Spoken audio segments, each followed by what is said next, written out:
Welcome back, guys. Thanks for joining me. Today we're going to be talking about the backstory and parables. So, what is the backstory? This is the story of your attractive character's life from the start to the middle. Always important. It's good to know the history and what took them from the middle to where they are today and to the audience. By having a backstory that is honest and compelling, and focusing on the facts that matter and the things that are important and related to the eventual construction and building of your company, if you're completely honest with your audience, and you should be, because if you aren't, the second someone starts spotting flaws in your web of lies, your attractive character and brand image comes crumbling right down. So, you'll probably notice that when I talk about things, I don't have any real worry, because everything I'm saying is true. It comes from experience, and it comes from everything that I've experienced up to this point. And this is what we can use to help build the brand. People like someone who's real, someone who's relatable, someone who they can connect and vibe with. It's really, really important. When it comes to like the idea of telling stories or parables, this is really, really important. I tell stories about my experiences in marketing, because the thing is, I can use my experience in these stories, whether they're good or they're bad. If I've been successful or if I've been failed, I can tell you what I have learned from these, and I can share those learning experiences with the audience. And you can do this for any kind of business. It's like, let's say you own a craft shop and you just build little crafts. You can talk about your experiences in school growing up, how that turned you into the path of art. How you started, how you got, say for example, say sewing machines or whatever you craft with, or you got interested in oil painting or something like that.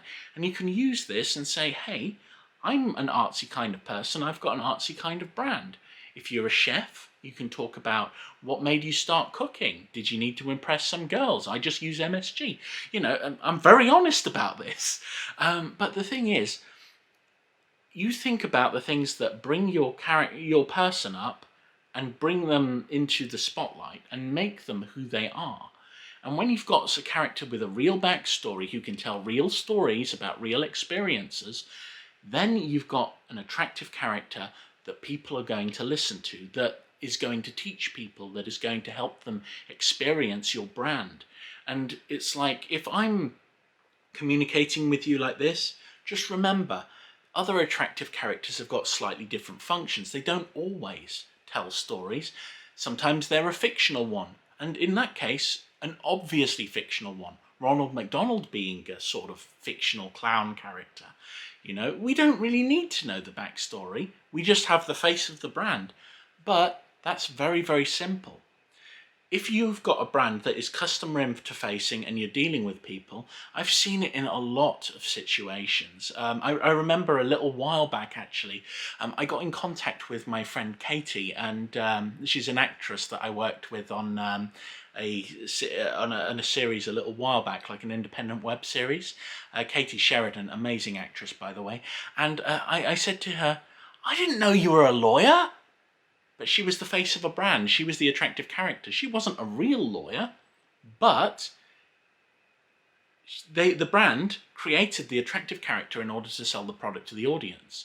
She's also done quite a few things. I think she's done stuff for Lindor as well.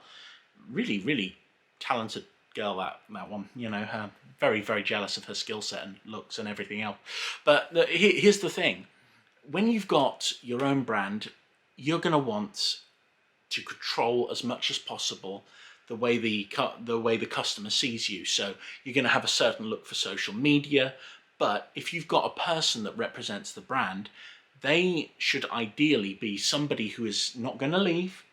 There's somebody who you're going to pay quite well, and somebody who can represent the brand well, because you don't want a situation like Subway had to deal with a couple of years ago. But I mean, these kind of things do happen. But at the end of the day, when you're creating an attractive character, they can be a really, really good way to sell products, and they can be a really, really good way to connect with your audience. And that is one of the most important things in marketing. Anyway, on to the next part.